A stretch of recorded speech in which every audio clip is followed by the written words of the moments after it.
Now it's tax help time again. Here's Manjeet Singh, CPA, with some important information for our viewers.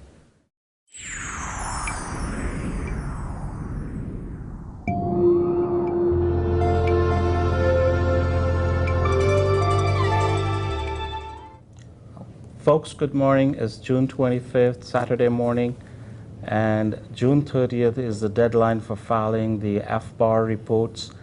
We have talked about it, beaten to death. Today I am honored to have Paula Younghans with me talking about the FBAR. She was the first case litigated in FBAR in the way early 1990s. Ms. Younghans' background is Acting Assistant Attorney General for Tax Division under the Department of Justice, and she's been involved in the tax litigation work, controversial tax litigation work for the past 30 years plus. Ms. Younghans, welcome. Thank you. Ms. Younghans, first of all, I'd like to say that I understand the FBAR reports, foreign bank account report form, or the process is a three-prong. We need to report on our income tax returns, which have already been done for the year 2010.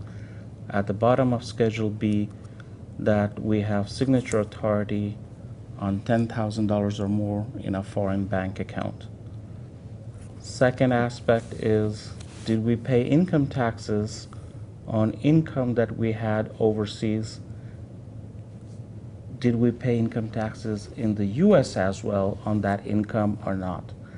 And the third aspect is filing the form TD 9222, whatever the code is, which is due on June 30th. Would you like kindly elaborate on that? Sure.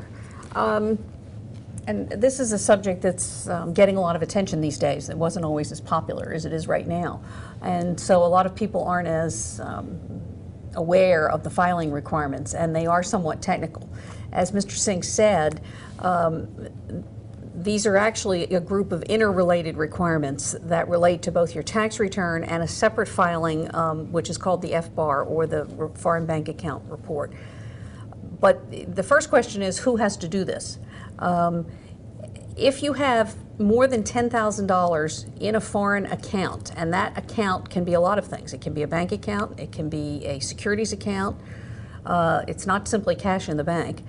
And if you have more than one account, if the aggregate of all of those accounts is more than $10,000, so if any one account or the accounts together, at any point during the year, even if it's only for one day, if the value of those accounts exceeds $10,000, and you have what's called signatory or other control over the account or the accounts, then you have to both check the box on your tax return and file this other form.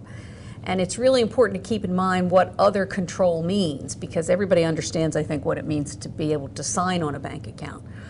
But for example, if the signer on the account is somebody over whom you exercise de facto control, so that you can say, I want X dollars out of this account, and that person will do it for you, then you have the kind of control that that triggers the filing requirement for you. And they are actually two different reports. One is, as Mr. Singh said, on the Schedule B of the tax return at the very bottom, there's a question that says, did you at any time during the year have signatory or other authority over a foreign financial account? Yes or no?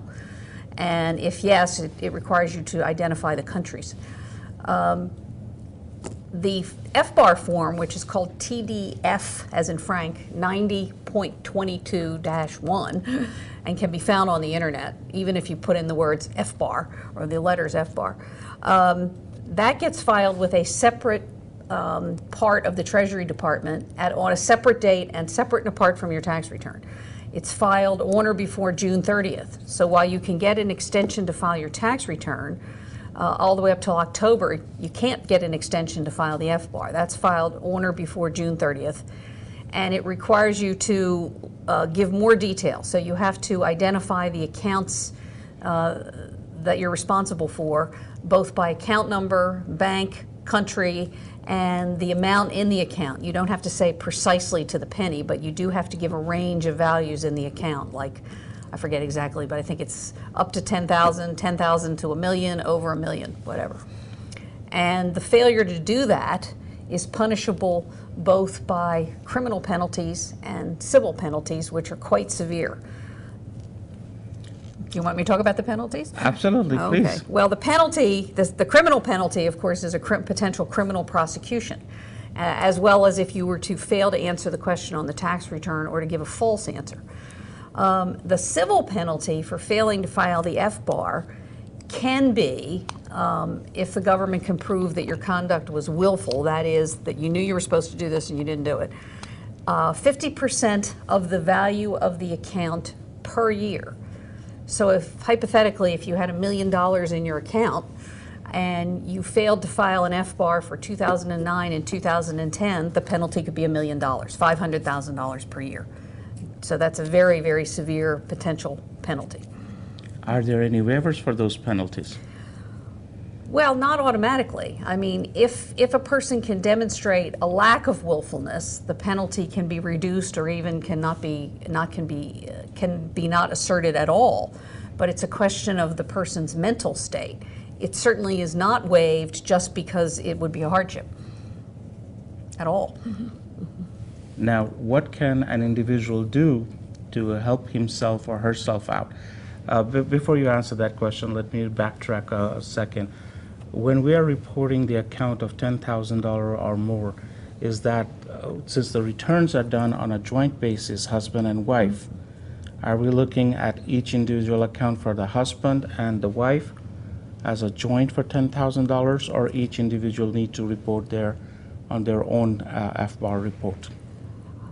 There are provisions for a husband and wife to have a common reporting on one FBAR. If both of them control or have the ability to control the account, one person can file the FBAR, and there is a place on the FBAR to say that it's being filed on behalf of the spouse as well. But on the tax return, let's just say it's only the husband's account, but it's a joint tax return. The answer would still have to be given on the joint tax return, yes, because one of the two joint filers has that control over the foreign account. Okay. Folks, we are kind of running out of time today, and we would like to continue discussion next week. I'm going to request Ms. Young-Hands to give us more information on something that we all can participate in, not getting penalized as heavily, as severely as she has described just now. So folks, don't forget, see us again next week.